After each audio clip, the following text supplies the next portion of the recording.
Hello, good morning. आज आम्ही सकाळ सकाळी निघालो रेल्वे स्टेशनला. कारणही तसंच आहे. आज आरती येणार होती जयपूरहून. लग्नानंतर ती फर्स्ट टाइमच येत होती.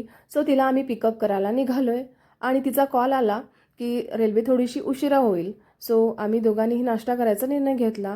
तर इम्प्रेस गार्डनच्या समोरच एक काका आहेत ज्यांच्याकडे इडली वडा सांबर छान भेटतो. सो तिथे आम्ही नाश्ता केला आणि मग तोपर्यंत आरतीचा कॉल आला की रेल्वे वेळेतच येते. सो आम्ही लगेच तिथून निघालो आणि शार्वी सकाळी लवकर उठल्यामुळे ना थोडीशी झोपली होती ती. आणि मग पोहोचलो आम्ही रेल्वे स्टेशनला. तोपर्यंत आरती ऑलरेडी रेल्वेमधूनच जस्ट उतरली होती. सो तिला पिकअप केलं आणि मग तिथून निघालो. तर येतानाच आम्ही ना त्याच रोडवरती इडली सांबर जे आहे ते पार्सल घेतलेलं आहे आरतीसाठी. आणि तिथेच मला ना एक पान कोंबडा किंवा पान कावळा तुम्ही म्हणता त्याचं दर्शन झालं छान. पाडव्या दिवशी नाही दिसला पण आज मला दिसला. आणि मग आरतीला घेऊन आम्ही घरी निघालो. व्हिडिओ आवडला तर नक्की लाईक करा आणि सबस्क्राईब करा. Bye bye.